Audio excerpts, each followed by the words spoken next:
Jangan lupa menekan tombol subscribe, notifikasi, like, comment, and share. Terima kasih. Shalom. Shalom buat kita semua. Shalom yang ada di rumah ini. Shalom yang ada di GBI Mega Matra, GBI Ori Raya, bahkan setiap kita yang menonton live streaming ini. Mari kita siapkan hati kita. Kita mau mulai ibadah kita pada pagi menjelang siang ini. Taruhkan hatimu, pikiranmu hanya kepada Tuhan. Biar Roh Kudus bekerja bagi setiap kehidupan kita hari-hari ini. Biar nama Tuhan dimuliakan. Saudara, kalau kita datang dengan hati yang tulus kepada Tuhan, Tuhan berjanji Dia akan memberkati hidup kita. Dia berjanji Dia bertahta di atas setiap pujian kita hari ini. Mari kita satukan hati kita. Kita berdoa, Bapa, di dalam nama Yesus Kristus kami mengucap syukur buat hari yang baru ini, Tuhan. Di mana Engkau, Tuhan Yesus, yang sudah membangunkan kami dari tidur. Dan kami hari ini boleh ada sebagaimana ada, dengan kekuatan kesehatan yang Tuhan berikan bagi kami. Berdoa Tuhan buat setiap kami. Biarlah kami yang dalam kelemahan hari ini kami boleh mendapatkan kekuatan yang baru. Kami yang ada di dalam kelemahan tubuh, Engkau menyembuhkan kami. Bahkan kami yang mengalami tekanan masalah intimidasi, Engkau Allah yang memberikan kelegaan bagi kami. Kami yang mengalami jalan buntu, Engkau akan membuka jalan bagi kami, Tuhan. Mari Roh Kudus ambil alih ibadah kami dari awal, pertengahan sampai akhirnya. Hanya Engkau yang mulia yang kami sembah dan kami puji. Dalam nama Yesus Kristus. Haleluya, haleluya. Ku rasakan kasih-Mu, Tuhan. Ku rasakan kuasa-Mu, Tuhan. Ku rasakan kasih kuasa Roh Kudus. Ku rasakan kehadiran-Mu. Ku rasakan kasih-Mu, Tuhan. Ku rasakan kuasa-Mu, Tuhan.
Mari kita tundukkan kepala kita. Bapa, terima kasih ya Tuhan. Kami harus terus bersyukur kepadamu. Apapun keadaan kami, Kau mengajarkan kami supaya mengucap syukur dalam segala hal dan tetap berdoa. Oleh karenanya kami berdoa kepada setiap yang lemah, kiranya Tuhan beri kekuatan. Amin. Kepada mereka yang sakit, kiranya Tuhan berikan kesembuhan oleh bilur-bilur Amin. Kristus Yesus Tuhan. Bagi kami semua yang kehilangan sukacita dan damai sejahtera, maka berikanlah itu kepada setiap kami. Amin. Bapak, inilah kami jemaat-Mu yang mendengar program ini dimanapun kami berada, baik di Matraman, di Pondok Bambu, bahkan di seluruh, oh Tuhan, tempat di mana anak-anak-Mu mengikuti program ini. Urapilah hamba-Mu dengan pengurapan Roh Kudus. Di dalam nama Yesus, kami siap mendengarkan firman Tuhan. Kita yang siap mendengarkan firman Tuhan dan diberkati, katakan bersama-sama. Amin. Tuhan, silakan duduk Bapak Ibu yang dikasih Tuhan. Terimalah salam sejahtera dari Tuhan kita Yesus Kristus. Shalom. Shalom. Shalom. Shalom. Shalom semuanya. Shalom. Baik Bapak Ibu, mari kita lihat Alkitab kita. Mari kita membaca dalam kitab 1 Raja-Raja pasal 17. Kita baca mulai dari ayat 1 sampai ayat 6 dulu ya. Elia di tepi sungai Kerit. Lalu berkatalah Elia, orang Tisbe dan Tisbe Gilead, kepada Ahab, demi Tuhan yang hidup, Allah Israel yang kulayani, sesungguhnya tidak akan ada embun atau hujan pada tahun-tahun ini, kecuali kalau kukatakan. Kemudian datanglah firman Tuhan kepadanya, pergilah dari sini, berjalanlah ke timur dan bersembunyilah di tepi sungai Kerit, di sebelah timur sungai Yordan. Engkau dapat minum dari sungai itu, dan burung-burung gagak telah kuperintahkan untuk memberi makan engkau di sana. Lalu ia pergi dan ia melakukan seperti firman Tuhan. Ia pergi dan diam di tepi sungai Kerit, di sebelah timur sungai Yordan. Pada waktu pagi dan petang, burung-burung gagak membawa roti dan daging kepadanya, dan ia minum dari sungai itu. Sama-sama kita katakan amin. Amin. Lagi ibadah kita hari ini judulnya penyerahan total kepada Tuhan. Itu judulnya. Bapak Ibu yang dikasih Tuhan, kita telah membaca beberapa ayat firman tadi di dalam 1 Raja-Raja pasal 17, dari mulai ayat 1 sampai ayat 6. Bahkan nanti kita akan membaca lagi ayat-ayat yang di bawah. Bapak Ibu, ketika kita membaca ayat-ayat firman ini, maka kita akan menemukan hal-hal mengapa Tuhan memanggil hambanya Elia. Israel pada saat itu, Bapak Ibu yang dikasih Tuhan Yesus, dipimpin oleh seorang raja yang bernama Ahab. Ahab adalah anak dari seorang raja juga, ya. Nah kemudian Ahab ternyata tidak setia kepada Tuhan, ya, sehingga Tuhan marah karena Ahab menyakiti hati Tuhan. Dia mengambil seorang istri dari anak Etbal, Raja Sidon. Kita tahu Sidon ini, Bapak Ibu yang dikasih Tuhan, bukanlah bangsa yang mengasihi Tuhan. Maka Ahab mengambil istri dari anak raja yang bernama Etbal, istrinya yang bernama siapa Bapak Ibu? Bernama Isabel. Ya, namanya Isabel. Ya, Isabel ini menurut Alkitab memiliki nabi Baal atau nabi palsu, Bapak Ibu, kurang lebih 450. Kalau Alkitab mengatakan 450 dan juga 400 patung Asyera. Bayangkan Bapak Ibu, ya, Ahab orang Israel, ya, yang tadinya mengasihi Tuhan, tetapi karena pernikahan campur dengan bangsa Sidon yang notabene tidak mengasihi Tuhan alias membelakangi Tuhan, maka terjadilah kepada Ahab yang namanya membelakangi Tuhan. Terjadilah kepada Ahab yang namanya murtad. Dia menyembah berhala, saudara yang dikasih Tuhan, ya, di atas gunung-gunung. Ya, dia mempersembahkan Baal, dia datang ke Baal menyembah, ya, di kuil-kuil. Saya mau katakan, ini sebagai seorang raja Israel, di mana Tuhan menghendaki Israel ini menjadi bangsa yang sangat besar, terlebih bangsa yang mengasihi Tuhan dengan segenap hati.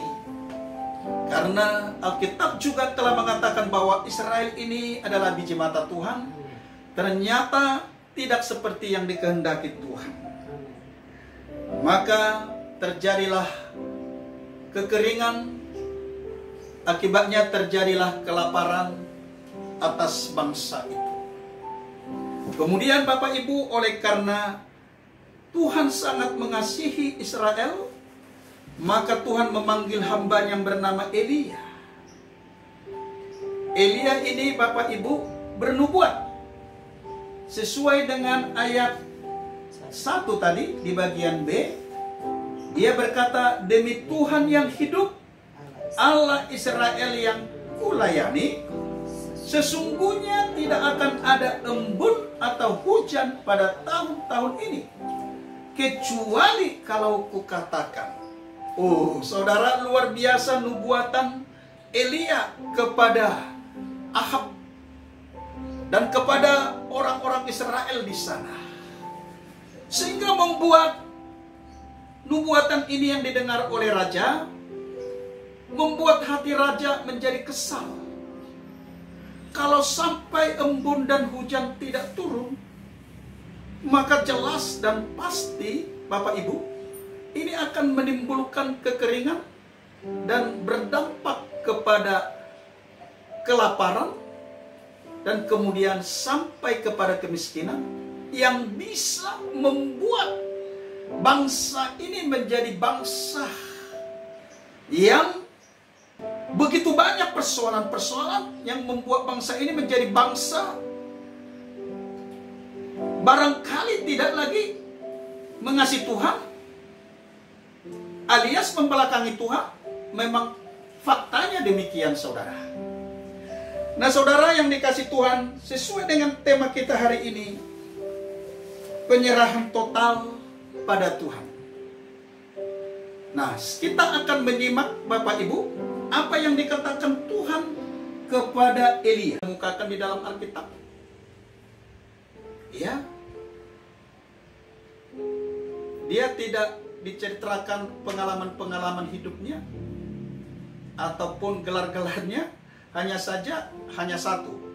Dia disebut abdi Allah. Ketika Tuhan berfirman, maka Elia menurut. Ya, Elia tidak menolak, tetapi Elia menurut. Karena firman yang begitu keras yang Tuhan berikan kepada orang Israel melalui Elia, maka tidak ada lagi cara yang lain kecuali menerima firman yang diberikan oleh Tuhan kepada Elia, dan kemudian Elia menyampaikan kepada raja dan kepada seluruh masyarakat Israel pada saat itu bahwa akan terjadi kekeringan. Setelah itu dia berkata demikian, maka dia pergi menyisihkan dirinya karena Tuhan menyuruh. Nah, saudara, berpenyerahan total pada Tuhan, maka tidak ada lagi saudara yang dikasih Tuhan tedeng aling-aling di sana. Ya. Berbicara penyerahan total kepada Tuhan berarti Bapak Ibu berbicara bagaimana Elia berjalan bersama dengan Tuhan. Apalagi kekuatannya, saudara. Dia tidak mau lagi Bapak Ibu menikmati keinginan-keinginan sebagaimana orang pada umumnya. Katakanlah menikmati keinginan dunia ini, menikmati keinginan dagingnya. Tetapi Bapak Ibu, dia hanya mau berjalan bersama dengan Tuhan. Apa yang Tuhan katakan, dia lakukan. Tuhan menyuruh pergi ke Sungai Kerit, dia pergi ke sana.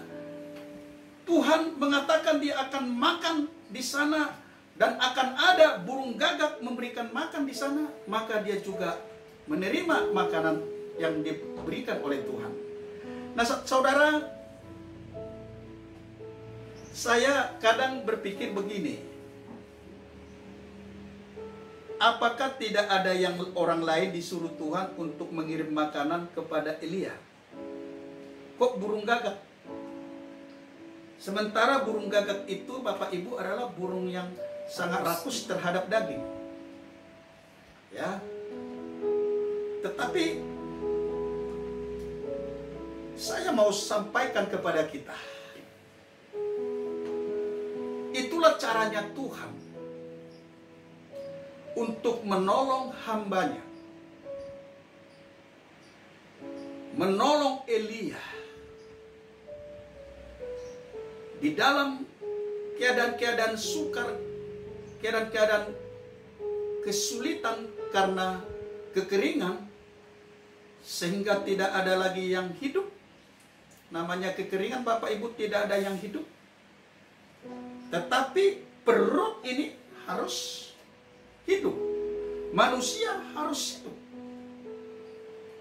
Nah, Bapak Ibu, kita menyaksikan di sini bagaimana cara Tuhan menolong Elia. Ya, dengan seekor burung gagak, bahkan mungkin burung gagak itu bergantian gitu ya, karena Tuhan berkata, aku akan memberikan engkau makan pada pagi hari dan burung gagak akan membawa makanan kepadamu pada petang hari. Nah, saya melihat ini Bapak Ibu yang dikasih Tuhan, bila mana saudara dan saya menyerahkan seluruh kehidupan kita secara total kepada Tuhan, maka Tuhan akan membereskan hidup kita. Maka saudara, Tuhan akan menolong dari semua segi yang ada, yang kita butuhkan. Tuhan akan menolong saudara, Tuhan akan menolong saya, asalkan saudara dan saya berjalan bersama dengan Tuhan. Ini yang sulit dilakukan orang-orang Kristen, anak-anak Tuhan hari-hari. Sehingga apa yang diinginkan, direncanakan Tuhan kepada umatnya, kepada anak-anaknya, terkadang itu menjadi batal. Sebenarnya bukan Tuhan yang membatalkan, tetapi karena kita, saudaraku, sebagai anak-anak Tuhan, tidak respon, tidak siap, tidak mau sungguh-sungguh, tidak mau berjalan bersama-sama dengan Tuhan, menelusuri hidup ini, menjalani hidup ini apa adanya, seperti Elia menjalani hidup di dalam kesukaran, di dalam kesulitan. Tetapi Bapak Ibu telah membaca tadi ayat firman Tuhan, Tuhan menolong dia.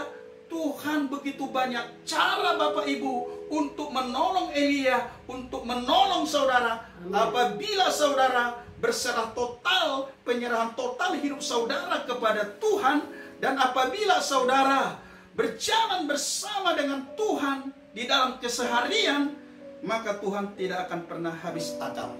Yang setuju katakan amin. Amin. Ini saudaraku yang dialami Elia.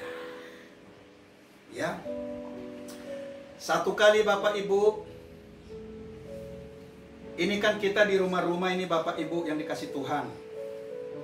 Ya, karena di rumah-rumah kan tidak terlalu lelah lah ya Bapak Ibu, bekerja di rumah, stay at home, ya, sekolah di rumah, beraktivitas di rumah.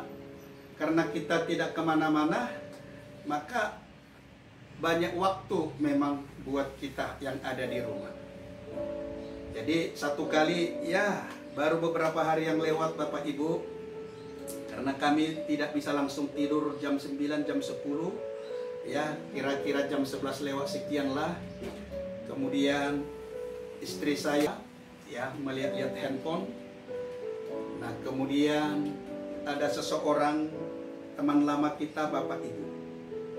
Mungkin teman lama kita itu melihat, oh Ibu Espita masih online. Nah kemudian dia menawarkan makanan Bapak Ibu ya secara online. Sebelumnya sudah pernah menawarkan makanan kira-kira 2 atau 3 minggu yang lalu. Ya, kemudian sangat enak makanannya Bapak Ibu ya, yang dijual oleh hamba Tuhan rekan kita ini. Nah kemudian dia menawarkan, hanya saja memang ketika mau mengantar makanan itu cukup jauh ya Bapak Ibu yang dikasih Tuhan.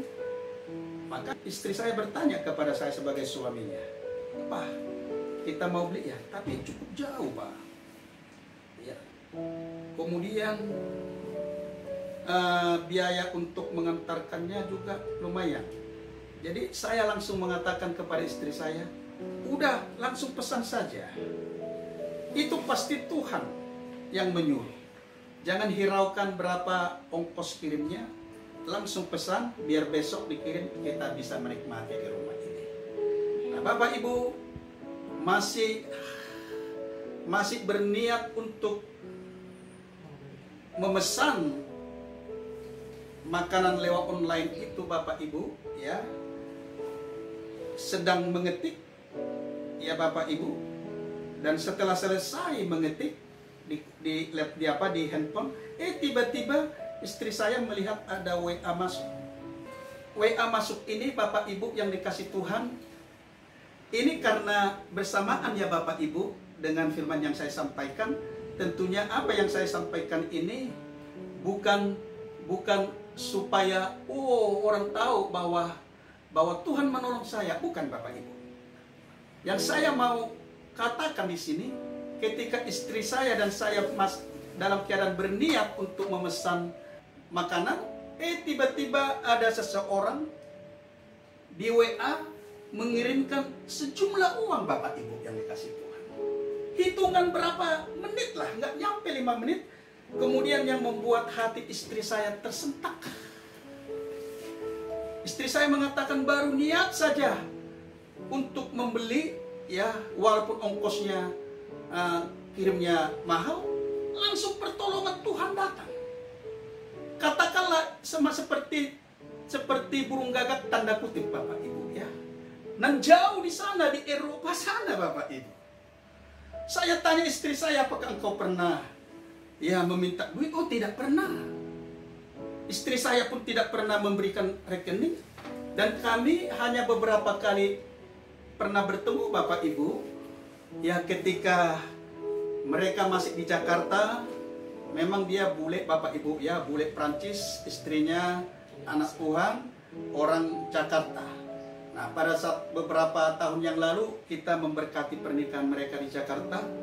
Tetapi oleh karena Tuhan, kedua suami istri ini dibawa ke Prancis dan mereka di sana beraktivitas dan bekerja. Nah kemudian saudara kasih Tuhan, saya kagetnya, memang tahu dari mana dia nomor rekening mama istri saya bilang begitu ya. Ya mungkin dari saudaranya ketika ada di Jakarta, ketika kita yang dulu-dulu itu memberkati. Nah saudara yang dikasih Tuhan, saya mau sampaikan bukan masalah besar dan kecilnya, tapi saya melihat bagaimana pertolongan Tuhan. Masih niat untuk menolong orang di dalam jualannya yang enak itu, ya, tiba-tiba Tuhan langsung campur tangan dan menolong kita. Saudara, Tuhan tidak pernah habis akal. Burung gagak, tanda kutip, tanda petik, Tuhan kirim jauh-jauh dari Eropa. Dan kemudian berkatnya bisa kita terima. Bapak Ibu, sering sekali, bahkan di masa pandemik ini, seperti kemarin Bapak Ibu, yang dikasih Tuhan, saya juga nggak ngerti. Tuhan ini menolong, apakah benar-benar Tuhan ini menolong, diarahkan Tuhan orang lain, atau hanya karena orang lain itu merasa iba, merasa mungkin berpikir, karena ini adalah gembala kami, karena masa-masa ini gembala kami tidak pergi kemana-mana, hanya di rumah saja, pelayanan di mana-mana, semua dipending. Nah kemudian mereka termotivasi untuk menolong. Saya tidak tahu. Tapi yang pasti setiap orang digerakkan oleh Tuhan, meskipun itu berupa makanan, sebagai hamba Tuhan, saya mengatakan ini adalah pertolongan Tuhan. Amin. Seorang ibu membawa makanan Bapak Ibu kemarin, kita tidak ada telepon-teleponan, dia pun datang tidak bertanya, Bapak Ibu ada di rumah, barangkali dia tahu kita di rumah. Ya, kurang lebih 3 km rumahnya, dia naik sepeda motor mengantarkan makanan, tidak lama. Baru kemudian malamnya Bapak Ibu, seorang pria, seorang bapak juga mengantarkan makanan. Tidak terlebih dahulu mengirim makanan. Saya sedang berdoa di kamar, anak-anak saya ada di ruang tamu sambil latihan untuk acara hari ini. Seorang bapak itu juga membawa makanan. Satu hari itu 2 orang yang membawa makanan tanpa ada kabar basa-basi atau pemberitahuan sebelumnya. Bahkan beberapa hari sebelumnya yang tidak pernah dikontak, yang tidak pernah ada pembicaraan terlebih dahulu, tiba-tiba ngetok pintu. Dan kemudian, ini maaf sekali lagi Bapak Ibu, saya hanya melihat dari sisi bagaimana pertolongan Tuhan. Kemudian karena anak saya pas ada, kemudian disuruh masuk Om. Oh, saya di sini saja karena saya baru keliling tadi pelayanan, ya, kerja maksudnya. Kemudian dia menitip sejumlah uang. Sekali lagi Bapak Ibu, bukan masalah besar dan kecilnya, termasuk makanannya, tapi bagaimana Bapak Ibu pertolongan Tuhan. Amin. Saya menjadi merasa bagaimana Tuhan menolong Elia di saat-saat terjadinya kesusahan besar, kesulitan besar, kelaparan besar. Burung gagak dikirim oleh Tuhan, burung gagak yang rakus, pemakan daging, boro-boro mengirim makanan, menghabiskan ia. Tetapi oleh karena Elia menyerahkan hidupnya secara total kepada Tuhan dan berjalan mesra dengan Tuhan, maka pertolongan Tuhan saudaraku tidak berhenti kepada Elia. Demikian juga kepada kita saudara yang mengasihi Tuhan. Amin. Yang setuju katakan amin. Amin. Saudara, luar biasa Tuhan kita. Amin. Luar biasa saudara. Ya. Tadi saya katakan apa motivasi mereka. Saya nggak tahu. Apakah mereka tahu firman, kalau kita menabur maka kita akan menuai? Ya barangkali. Tetapi Bapak Ibu yang dikasih Tuhan, bayangkan kita masih ada makanan di rumah saja. Tuhan mengirim orang-orang yang dikasihi Tuhan kepada kita berkali-kali berurut-urut sampai saya membawa firman Tuhan ini. Inilah alasan saya menyampaikan firman Tuhan. Nah saudara yang dikasih Tuhan, memang kita ada di tengah-tengah pandemik ini, ya. Banyak orang berkata demikian, para ahli-ahli ataupun pengamat-pengamat kesehatan dan lain-lain. Ada orang yang berkata ini masih panjang. bisa saja 1-2 tahun lagi. Saya, Bapak Ibu, ya tidak mengamini perkataan itu, tapi juga ya kita juga harus tetap berjaga-jaga, Bapak Ibu. Ya, berjaga-jaga karena memang Bapak Ibu sampai sekarang belum ada vaksin. Ya. Untuk mengobati orang yang sedang mengalami COVID-19 ini, saudara. Meskipun banyak bangsa-bangsa di dunia ini, bangsa-bangsa yang hebat secara kedokteran, secara kesehatan, secara keilmuan, tapi sampai sekarang belum ada satu bangsa pun yang menemukan vaksin. Ya. Nah, sehingga ada orang berkata, hari-hari ini kita harus berjaga-jaga. Kalau tidak butuh membeli pakaian tidak terlalu perlu. Membeli jas tidak terlalu perlu katanya, karena toh juga di rumah. Iya kan? Bahkan dikatakan membeli rumah juga tidak terlalu perlu, karena ini bisa berkepanjangan yang mempengaruhi perekonomian secara nasional, bahkan global, bisa juga mempengaruhi keuangan pribadi ataupun keluarga. Baru orang itu mengatakan, ya berjaga-jaga, belajarlah. Sekarang hal-hal yang diperlukan seperti IT, ya, yang bisa dengan segera ya dinikmati setiap orang, ya, pergunakanlah uangmu kepada kebutuhan-kebutuhan, karena kita tidak tahu pandemi ini sampai kapan. Meskipun ada pernyataan seperti itu, ada positifnya, Bapak Ibu. Tapi saya mau katakan kepada Bapak Ibu yang dikasih Tuhan, justru di masa-masa kesulitan, ya, pandemik ini mempengaruhi. Dengar Bapak Ibu, banyak orang yang sakit setiap hari, ya. Kemarin hampir 1000 juga yang terpapar positif, ya, dan juga bertambah yang meninggal. Bapak Ibu, ya, baru kemudian akan bangsa kita ini akan mengalami kelonggaran PSBB, ya, di saat jumlah yang positif terpapar naik, terjadi pelonggaran. Nah, kemudian akan mempengaruhi perekonomian kita, Bapak Ibu, tentunya. Orang yang tadi sedianya bekerja, dia tidak bekerja lagi. Orang yang tadi 6 hari bekerja, barangkali hanya 2 atau 3 hari. Bahkan ada yang dirumahkan. Ada yang kos-kosan tidak lagi dapat membayar kosnya, dia pulang ke rumah, ke kampung halamannya, kembali kepada orang tuanya. Baru kemudian orang berhati-hati mengenai keuangan. Ya, tidak apa-apa Bapak Ibu berhati-hati. Tapi saya telah menyampaikan tadi firman Tuhan. Di saat-saat kesulitan, di saat-saat terjadi kelaparan, kekeringan, tetapi Tuhan tidak pernah berdiam diri. Tuhan tidak pernah tidak menolong. Hambanya Elia, saudara hamba Tuhan, saya anak Tuhan, hamba Tuhan, tidak pernah berhenti. Apapun kesulitan hari-hari ini tengah-tengah bangsa kita, Tuhan ada di tengah-tengah kritis. Amen. Untuk menolong saudara dan menolong saya. Amen.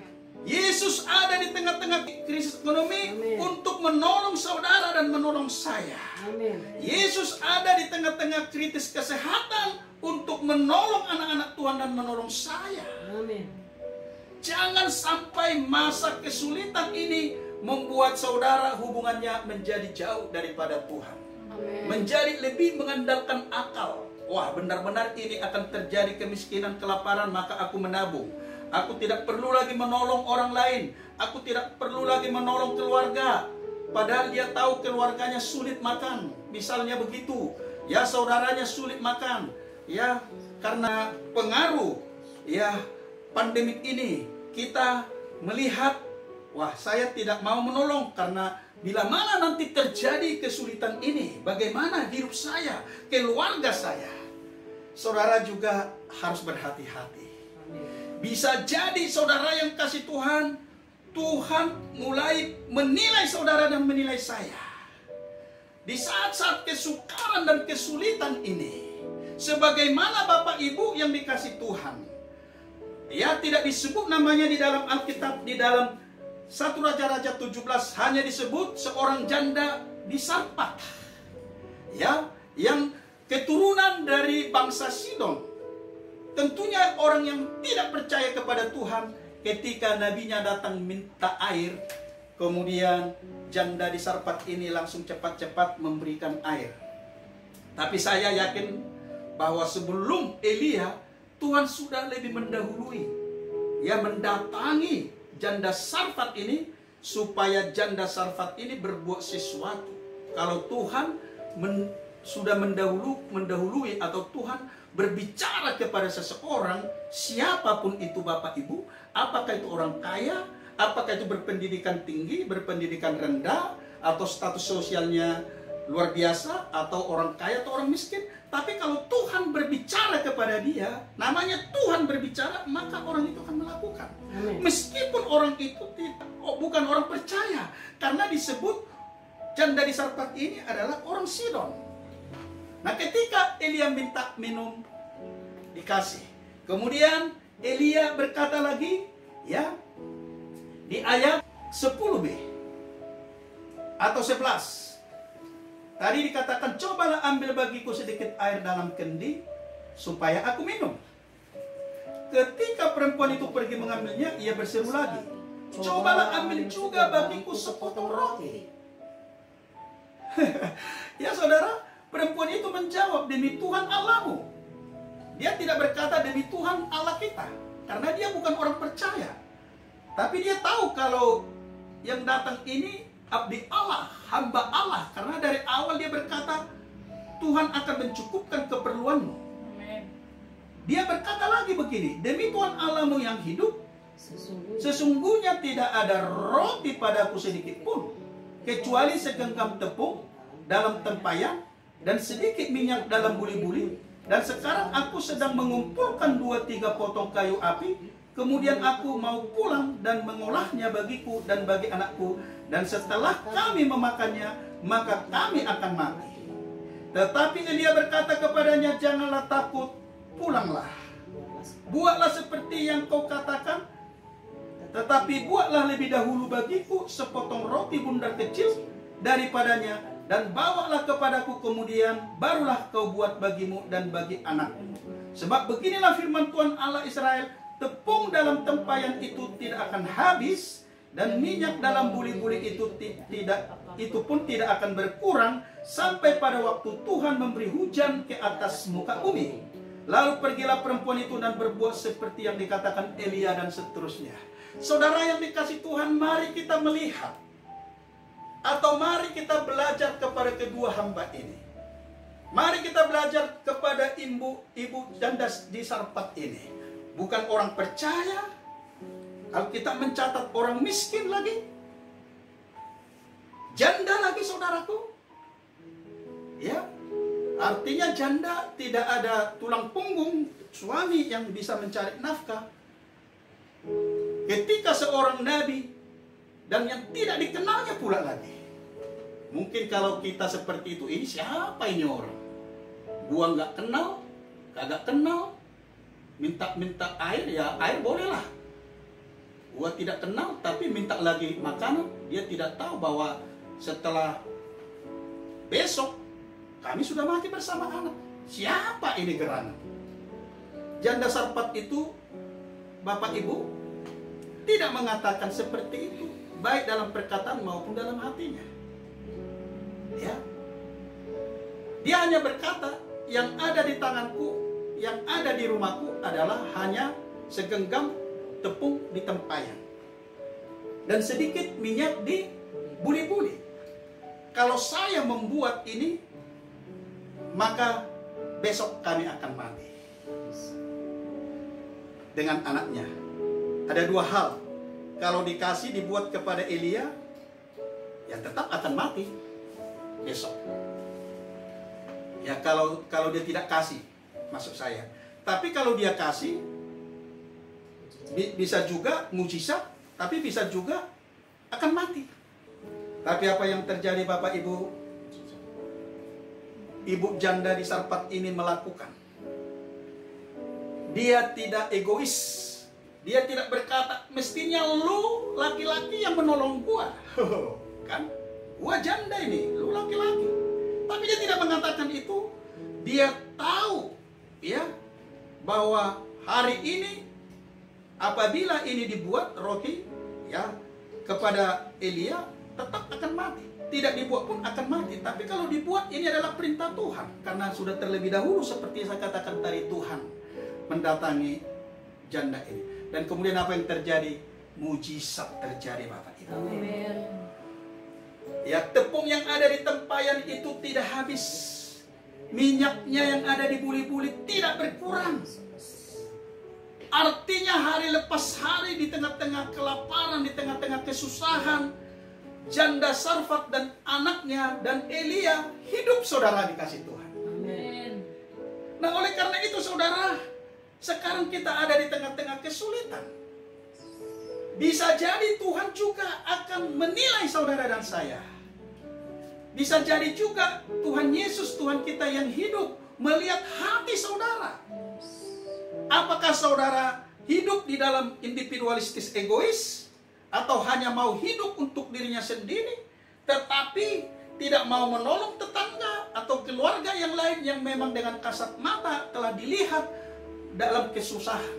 Hari-hari ini, di tengah-tengah pandemik ini, saudara dan saya sedang ada di dalam ujian.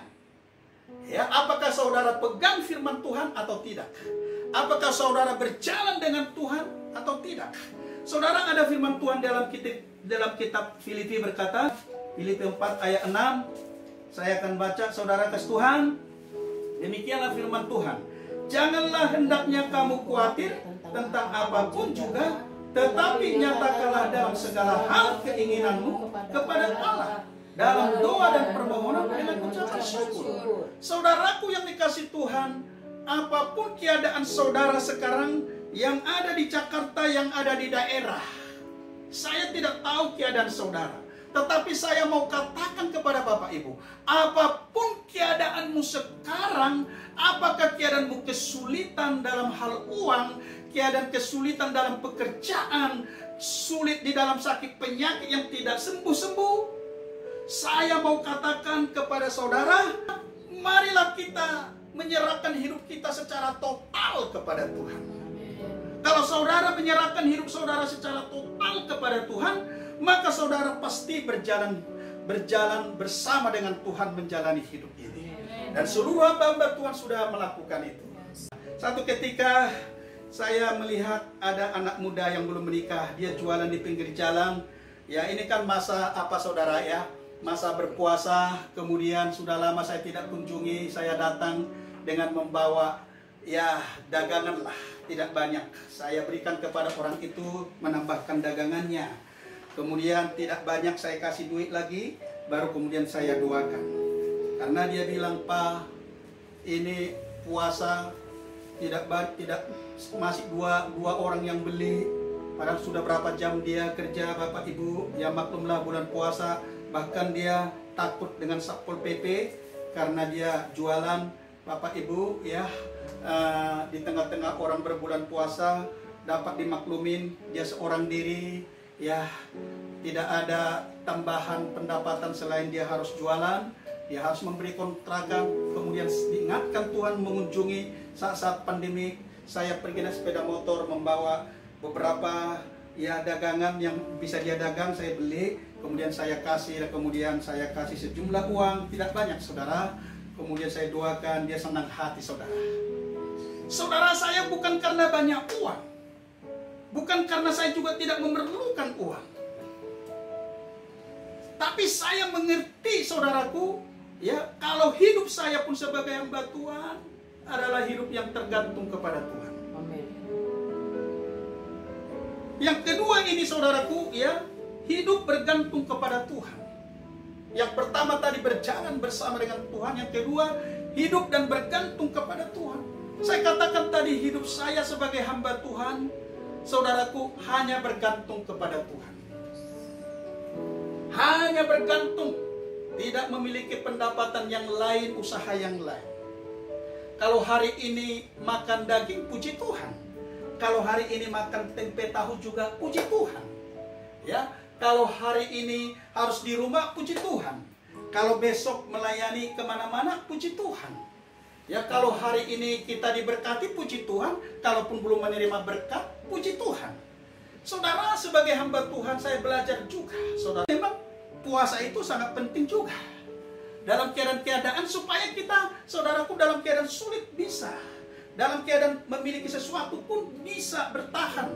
Tidak harus makan, tapi berpuasa. Dalam kesulitan juga bisa melakukan puasa. Itu berbicara bagaimana kita menekan keinginan daging kita, bagaimana menekan segala keinginan-keinginan tidak berkenan kepada Tuhan, supaya Tuhan Yesus dipermuliakan. Amen. Supaya Tuhan ditinggikan. Kita Amen. mulai belajar merendahkan hati. Amen. Supaya Tuhan semakin dipermuliakan, dipertinggikan.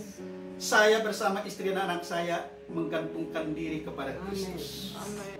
Ya, hidup kita ini fokusnya kepada Tuhan. Amen. Kita boleh punya cita-cita, kita boleh memiliki sesuatu, kita boleh ya memiliki keahlian dan segala sesuatu, tapi itu hanya cara Tuhan untuk mempermudah kita bekerja. Tetapi saya mengajarkan kepada anak saya, mengajarkan kepada jemaat, itu hanya sarana dibuat Tuhan supaya mempermudah menjalani hidup ini. Tetapi tujuan hidup kita yang sungguh-sungguh itu adalah menyenangkan, mengasihi Kristus, hidup total, penyerahan total kepada Tuhan tanpa tereng-aling-aling. Amin. Amen. Orang yang hidup dengan penyerahan total kepada Tuhan, dia bisa berjalan Amen. bersama dengan Tuhan. Dan kemudian dia selalu bergantung kepada Tuhan. Inilah yang dilakukan para hamba-hamba Tuhan. Termasuk Abraham.